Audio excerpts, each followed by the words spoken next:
Hello and welcome to episode 135 of MMO Weekly, presented as always by Chitty's Cheesesteaks. I'm your host, Sal Manzo, joined by Matthias Altman Kirasaki, an old friend of the show, executive editor at MMO, Mike Mayer. Mike, thanks for coming on, man. Great to see you. I guess we got some things to talk about because baseball starts tomorrow in Queens. Yeah, pretty exciting. I mean, kind of weird how they're doing the opening day, watching the Yankees and Giants as we talk, and then everyone else playing tomorrow. But yeah, baseball at Citi Field tomorrow. Paul Skeens versus Freddie Peralta.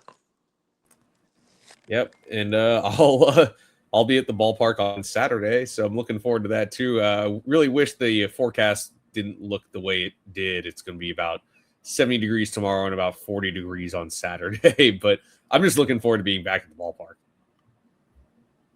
Yeah, well, we still actually have snow on the ground here, so it's That's indoor baseball around here for a little bit.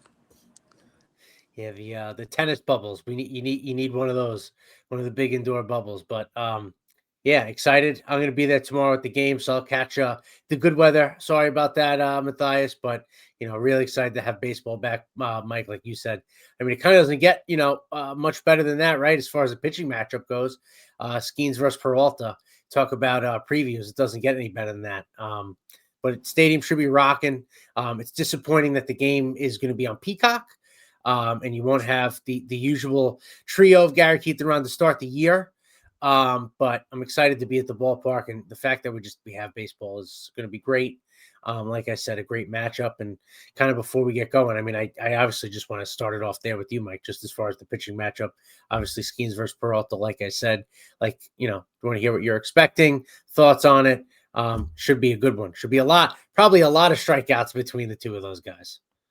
Yeah, I mean, about as tough as a draw as it can be for the Mets, right? Like you get to open up with, you see the Pirates on the schedule, who are obviously been bad for a long time now, but you have to face Skeens on opening day, who is arguably, I mean, after the WBC, how that kind of played out, I think you can say that Skeens might be the best pitcher in the world right now.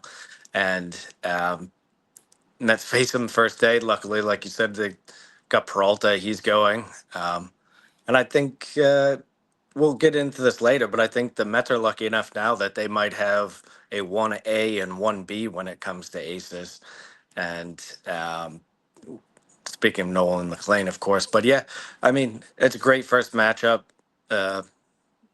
Early test for the Mets' new offense. I mean, that's I'm sure what we're going to talk about a lot tonight is just how different the Mets offense is going to look this year. No Pete Alonso, no Brandon Nimmo, no Jeff McNeil. That's a lot of production, a lot of time in New York. But they didn't replace him with scrubs, right? Like Bo Bichette's a really good offensive player. Marcus Semien has had some good offensive years. Jorge Polanco's coming off a really good year. And I think just getting full years of maybe like Brett Beatty of what he played in the second half, that he was a really good offensive player. And we'll talk about Francisco Alvarez too. Just him staying healthy could be one of the biggest things for the Mets this year. I mean, yeah, this is what you sign up for on opening day, though. I think two aces facing off against each other. And Paul Skeens, in my opinion, he's the best pitcher in baseball. I don't think that's a controversial opinion. So I'm curious to see how this new look lineup attacks him, because who knows how many pitches he's going to be allowed to throw. He did pitch a couple times in the World Baseball Classic. I'm sure Freddie Peralta is not going to be throwing on 110 pitches on opening day either. But that also will allow us to see some of that new look Mets bullpen too. New closer in town with Devin Williams, new setup man, his old setup man, Luke Weaver. Luis Garcia is now in the bullpen. Sean Manaea is going to be opening the year in the bullpen. Sounds like he'll be piggybacking for Peterson on Saturday. So it's a new look roster. Look, the Pirates have some new guys too. I mean, they added Brandon Lau, Ryan O'Hearn, Marcell Ozuna in the offseason. But yeah, I'm really excited to see this new look team really for the Mets. They have a lot more pitching depth this year, I feel like, especially in the starting pitching front. The bullpen has a gaggle of interesting arms. They may not have a sure thing like Edwin Diaz back there, but I think they have just a lot of guys who can pitch, and they don't even have AJ Minter yet. So, this is definitely a test on opening day, and I'm curious to see how they attack Skeens. Yeah, and a couple of guys I'm thinking of. I mean, the obvious, you think about Juan Soto, right? Finishing up, top 3 in the MVP last year, moving over to left field. You expect him to have another monster year. It's like one of those things now. You feel like he's been on the team forever, at least, at this point for me. And you forget, that you have like a top 5 player in the sport just casually hitting the middle of your lineup. It's, exciting to have him back in Queens. And 2 other guys, we haven't mentioned yet. I think we're going to talk about a lot more as the show goes on, at least that I'm excited for tomorrow. See Carson Benge playing right field. Obviously, the rookie getting the nod, making the team opening day roster with a lot of hype. I think part of the reason why they were, the new management was okay with letting guys like Pete Alonso walk and trading guys like Nimmo and McNeil. So I'm excited to see what Benge can do. And Luis Robert in center field. I mean, I feel like that's flown like under the radar all spring. I think he didn't play a lot of spring games, but this is a guy who, you talk about, potential ceiling.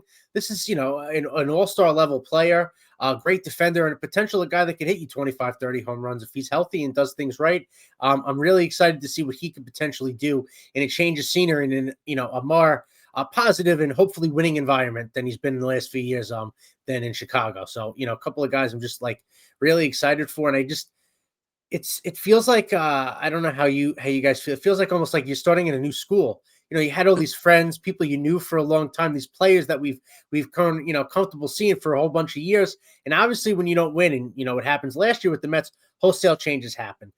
So it feels kind of like we're in a new school, new team sort of thing. There's so many players to kind of get used to and see what they're about and watch. But I think this is a roster that Stearns has done a lot too, and I think could, really surprise a lot of people in a good way. I think will be, especially with the way the East is. I'm excited. Well, I have to correct you on one thing now, Sal. Just because the Mets pronunciation guide came out today, and apparently his last name is pronounced, he wants it to be pronounced Ben now. Ben. So it's a silent G. Yeah, silent G. Okay, Carson Apparently, Ben. learn something new every day. Peter Alonso became Pete Alonso right before he came to the big leagues, and that worked out pretty good. So Carson Ben, done. Ben. Done. No, I think Carson. I'm gonna train myself to say Ben, so I'm just gonna say Carson for now until I get used to it. But no, I think Carson is gonna be a good major leaguer. I'm a little more hesitant than maybe some people given his spring training. I don't think his spring training was as good as it actually looked. Okay. He was essentially a singles hitter in spring training. Granted, he still got on base a lot, and he did what he needed to do, but it was also a lot of the time against AA and AAA pitchers. So, but the good news is we just listed all of these guys that we're talking about in this lineup where Ben is going to hit probably 8th or 9th. And there's not going to be a ton of pressure for him to produce in this lineup right away. So that kind of decreases what you're really hoping for from him early in the season. And the good news is he can play center field. Like if the Mets didn't have Robert, if they didn't have Taylor, like this is a guy that could be a passable center fielder. So I would expect that he's going to be he could be a plus right fielder, and he certainly has a plus arm in right field. He's going to have one of the best arms in baseball in right field. So that's a plus. And I just think he's a good baseball player. Like, I know that's something we say a lot or whatever, just throw around for certain guys, but he's just a guy who's a good baseball player, and the ceiling is pretty high. So yeah, for this year, I would say that keep the expectations pretty low, and what you get from him is great, and then be more worried about, like, this is a guy that's hopefully going to be with the Mets for like the next Brandon Nimmo, right? Like that would be, I think, you don't want to say it now, but that would be like a great outcome.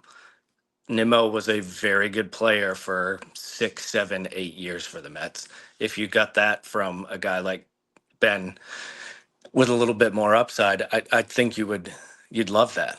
And like you said, speaking of upside, I do think it's kind of under talked about what Luis Robert can do. Um, Look, we know the last couple of years have been a struggle, but we also know that he was playing for one of the worst organizations in sports, Right. and he was also playing hurt quite a bit. So I think the key for him is just the Mets keeping him healthy. And I think he's going to produce. Again, this is a guy who's going to bat seventh, eighth, ninth in the lineup. And even in a down year, is going to hit 20 home runs. So the positive upside of him being on a winning team, different organization, hopefully handle his injuries a little bit better than the White Sox did. I think this is a really good opportunity for him, obviously, to earn himself some money and a future paycheck. But for the Mets, who I would say didn't give up a ton in Acuna to see what they could get out of Robert. So we're talking about all these guys, and I think one of the themes going into the year and hopefully for the entire year is the Mets have a really deep lineup, Sure. in my estimation. Yeah, it's just a more complete team. I mean, last year they entered the year with a roster that could hit for power. I mean, there were like a bunch of guys that I thought were all built the same way, in my opinion. And now, this year you'll have Bo Bichette batting third, probably Jorge Polanco batting fourth. I think Bichette is a guy who's built to just drive guys in, not necessarily hit a bunch of home runs, but we saw what he could do in Toronto. He was a masher with men in scoring position. This year he gets the bat behind Juan Soto and Francisco Lindor. Like, I think he's going to reap the rewards. And then the guy batting behind him, Polanco, again, batting behind those three guys, he's going to drive in a bunch of runs, I think. And I know they preach run prevention. Jorge Polanco at one point wasn't a bad middle infielder. Now he'll be playing first base. I think he'll have just having that experience being a middle infielder is going to help him significantly. With when it comes to his range at first base. I think he's already proven he probably has better range than Pete Alonso. Throwing to bases, we'll get there. Again, it was something Alonso did struggle with.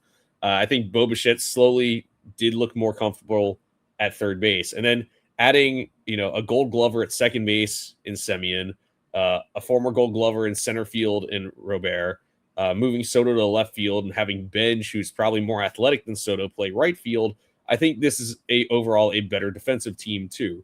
So yes, the lineup got better. I think it's a better put together lineup coming into the year. And really, I think it's a more athletic team too. So I think I'm confident in saying coming into this year that this is a better built roster compared to last year. Yeah, I mean, I think you look at the lineup, you're looking at guys that take a lot of professional at bats, put the ball in play, more contact heavy than they've been the last few years. So you think that that's going to play. I mean, for me, the only question mark thing that worries me is the back end of the bullpen. Is Luke Weaver closing out games? Obviously, losing Diaz to the Dodgers, I think more than anything, could be the thing that bites them. In the end this year. But listen, if this is a team that, if their starting staff now that all of a sudden seems pretty deep, which we talked about in the last podcast, Matthias, with Brandon. But, if this team is hitting the way that we think they should, if their starting pitching can pitch deeper into games and keep them in ball games, if Devin Williams is not a lights out closer, if Luke Weaver can't really handle the load either, the Mets can trade for a reliever and trade for arms at the deadline. Obviously, they tried last year. It didn't work with a certain guy, but wasn't coming here to obviously be the closer. But still, they can get reinforcements there. I would think if out of anything, that's the one thing that makes me the most nervous. But I think this is a team now that overall is going to be, like you mentioned, a lot more athletic. The offense is going to put the ball in play a lot more. The wheel's going to turn a lot more. And they should be much better defensively. Yeah, so I mean, I think they also have some guys that aren't starting at the big league level that are going to help them in the bullpen too. We saw Ryan Lambert impress in spring training, and I think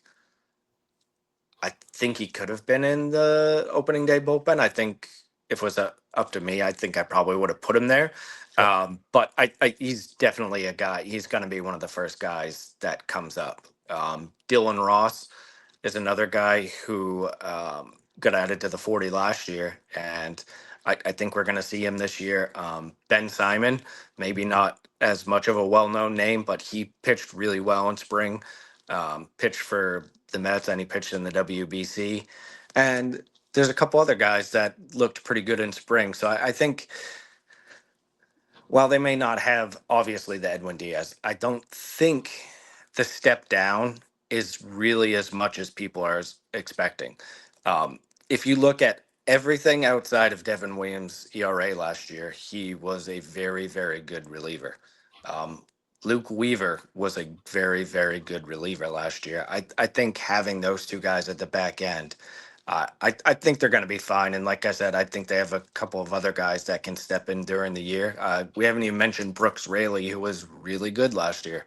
AJ Minter is supposed to be back around May. So I think once you get into May, and assuming everyone's healthy, of course, baseball happens, pitching happens, injuries. I think Brooks Raley, AJ Minter, Luke Weaver, Devin Williams, and then probably Ryan Lambert at that point. I think that's a pretty good back end of a bullpen. Like you said, the starters have to go a little bit deeper than they did last year, and I think they will. I think one of the easier ways to think that they will is that a lot of guys last year hit those innings limits, and they went over those innings limits. Sure. I think those guys are going to be able to pitch more this year. Like that's just the natural progression. Peterson, you hope, he's got all those innings under his belt. Nolan McLean's got all those innings under his belt. Clay Holmes got all those innings under his belt. I just think just naturally that the Mets starting pitching is going to go deeper into games. And I think they're just going to be better this year. That's once we get to our bold predictions, I'll talk about it more. But yeah, I just think overall, depth-wise, with their starting pitching, is going to help out that bullpen. Yeah, I mean, there's a reason this year they were comfortable having Jonah Tong begin the year in the minors. They're not forcing him into action with one AAA start. And they're even, they're having Shamanai begin the year in the bullpen because they have enough guys to open the year. And who knows? I mean, maybe Shamanai sticks in the bullpen. Maybe I know we talked about this with Brandon last year, but I mean, maybe he becomes, more of a max effort guy that comes out of the bullpen, or he, rediscovers old form and he becomes an effective starter. Like it's a good problem to have when you have enough arms. I mean, you really can't ever have enough pitching depth. No, and we haven't even talked about Christian Scott, who has looked. Yeah. He also looked really impressive this spring. I think we kind of look when someone has Tommy John and they only spent a short time in the major leagues, you kind of lose track of these guys. And the Mets of Mad McLean, Tong, he was a top 100 prospect when he came to the big leagues, and he's looked really good this spring. The velocity is there post surgery, and he's the Mets like 8th. He's their like number 8 starting pitcher. He would be in the starting rotation at the big league level for most major league teams. So as with Jonah Tong, I mean, even what Sean Manaea is doing right now with the diminished velo, he would still be in a lot of rotations. So that to me is really where the Mets are going to, I think, maybe surprise some people. I think in Mets land, it's kind of getting talked about more and more about how good that depth is after everyone looked, for the most part, healthy this spring. But I think that's really what's going to set them apart from these other NL East teams. As we've seen it with the Braves already, their pitching's essentially in shambles. That rotation's a mess. The Phillies lost Suarez. Wheeler's a year older. He's on the IL to start the year. Like, I just think the starting pitching's gonna be the difference between these teams and the NL East, and it's why I think that the Mets are gonna win the NL East this year. Interesting. That's probably a good segue there, because I do want to do win predictions and how far you think they'll go in the playoffs. I want to do the bold predictions last. But then, Mike, we'll start with you. Give me what you think the Mets win total is going to be this year, and how far, if they make the playoffs, and how far you think they're going to go. I think they're 95 wins, and I think they're I feel really weird saying this because it just feels stupid, but I think they're gonna go to the World Series this year. It again, I don't like putting that out there in the atmosphere, but I just think their starting pitching is really good. I think their lineup is so well balanced. And I think the bullpen is going to be good enough to, like Sal said, and then shore it up at the deadline. What are the chances that they trade for good pitching at the deadline again and they all stink? Like, I don't think, I think the chances are against that. I just think the depth everywhere that they have. I mean, Brett Beatty is essentially like their utility guy right now, and he was one of their best offensive players in the second half last year.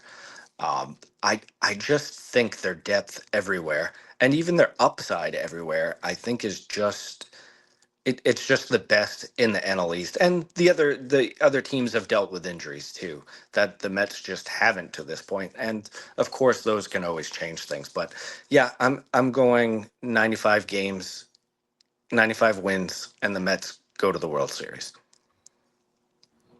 Yeah, so I have the Mets winning 93 games. I think they win the National League East. How far they make it, I'll say that they are the only team I think in the National League that give the Dodgers even a shred of competition. Unfortunately, I think they do fall to the Dodgers in the NLCS. That being said, I think it would be a huge step forward to make it back to the NLCS this year. I think they're definitely on the come up. That's the thing. And I wouldn't be surprised if they took down the Dodgers. I feel like they're, especially last year, I felt like they kept playing up the competition and playing down the competition. I think that could be a situation where they play up the competition. But right now, I just have a hard time talking myself into, I mean, really any team beating the Dodgers. It's just kind of crazy. I think that's fair. I mean, it's almost impossible without being a homer to say your team is going to beat the Dodgers right now. So Yeah, exactly. I think that's pretty fair. Yeah, no, I do agree. I mean, I have them at 89 wins. I don't know if they win the division because the Mets just never win the division. So I feel like I never pick that. Maybe they will this year. But I definitely think they're a playoff team. And I think that they'll lose to wherever they see the Dodgers in the playoffs. So that happens in the DS or the CS. The sport just runs through LA right now. It is what it is until proven otherwise. You know, I don't really want to see a three-peat as a Met fan, obviously. But you know, the Dodgers know how to win in the playoffs now. So until they get dethroned, it's going to be tough.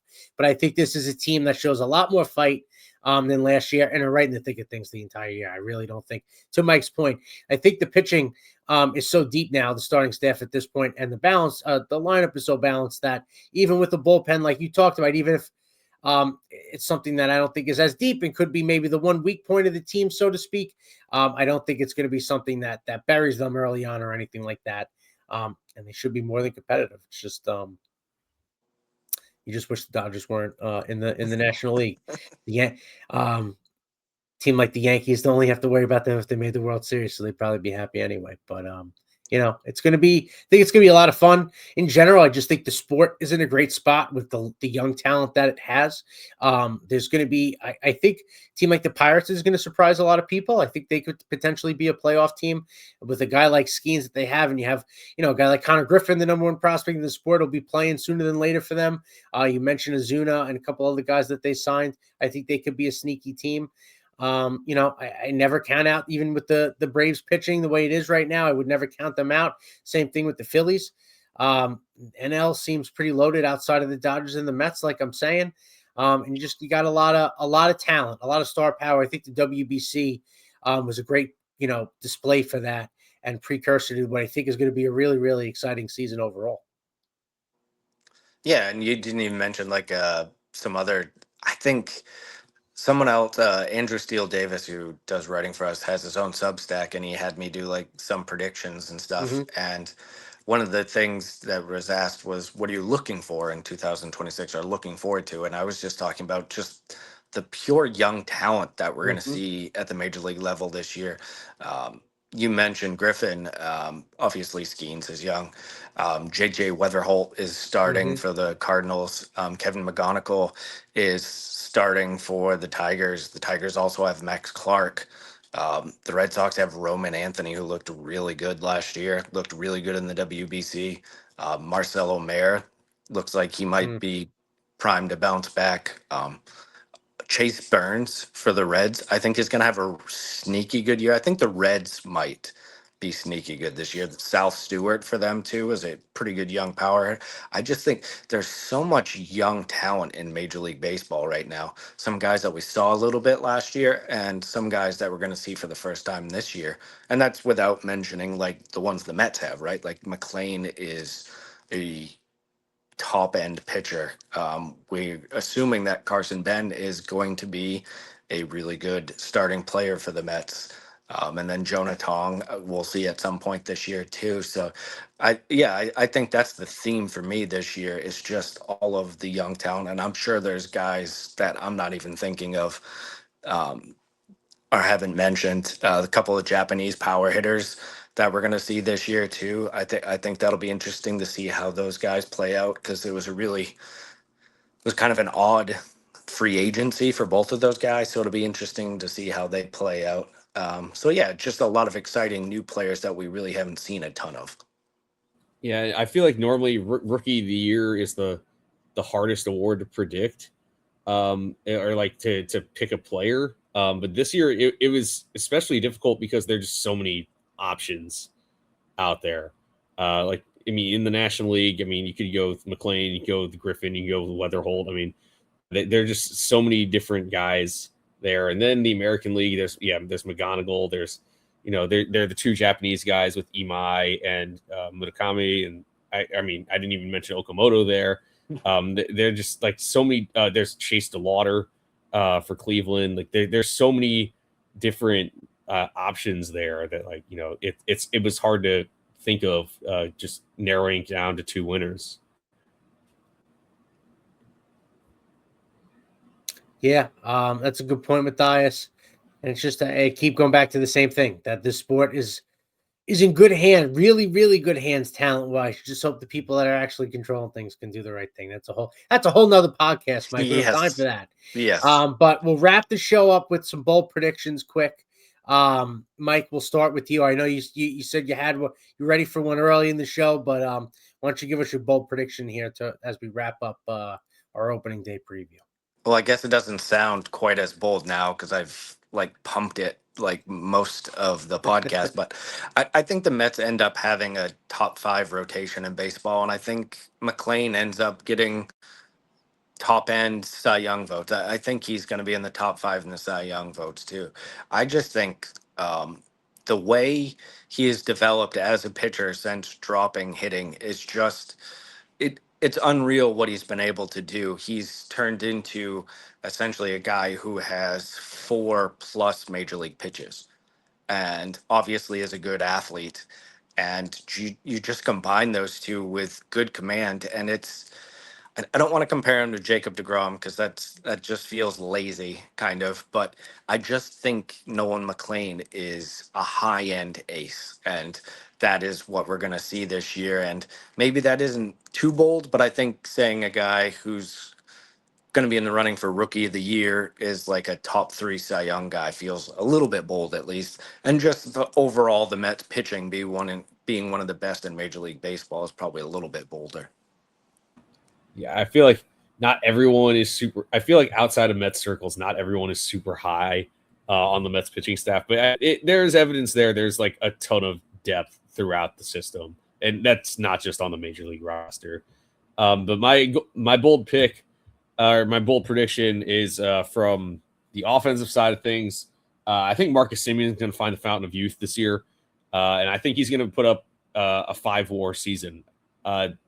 After he made some adjustments and said he simplified his approach, he had an 800 OPS, 800 plus OPS until he got injured later in the year. I mean, he looked like the Marcus Semien. So I think, being in a position where he doesn't have to be like one of the main power sources for the offense. I think he's going to thrive batting lower in the lineup. And I think it's reasonable to expect him to still be a strong defensive second baseman. So I know that he's in his mid 30s now, but I think he's going to have a very nice bounce back season. I like it. Mine is going to be, I talked about him before, but I think Luis Roberts primed for a big year for the Mets. I think he's going to return to an all-star form, and the Mets are going to be very happy that they traded for him out of the White Sox and brought him into Queens. I think it's going to be a really nice addition. I got to add to mine a little bit, just because we're talking about the depth of pitching, and I didn't even mention Will Watson or Jack Weniger. Both have been on different top 100 lists. So, and I mean, those are like 10th and 11th in the Mets rotation depth, and both of them are going to pitch at AAA at some point this year. So, yeah, just another two names to kind of mention. And we haven't even mentioned Kodai Senga at all. I don't even think we said his name. And understandably, like how he ended last year, but his velocity has been great this year. And I think that's something that was missing last year. So this is a guy that got Cy Young votes his rookie year. And it's a guy we haven't even mentioned because he's like the Mets' fourth or fifth starter. So that kind of just cements my idea of them being able to be one of the best rotations if Senga's even a shell of what he can be.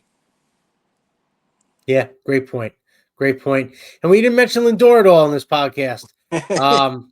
He's ready for opening day. We'll see how the hand is. He's a notorious slow starter.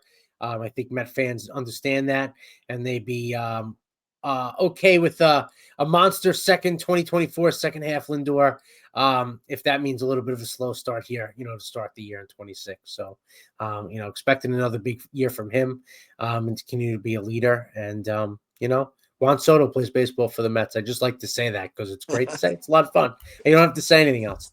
But great show, guys. We're going to wrap everything up here.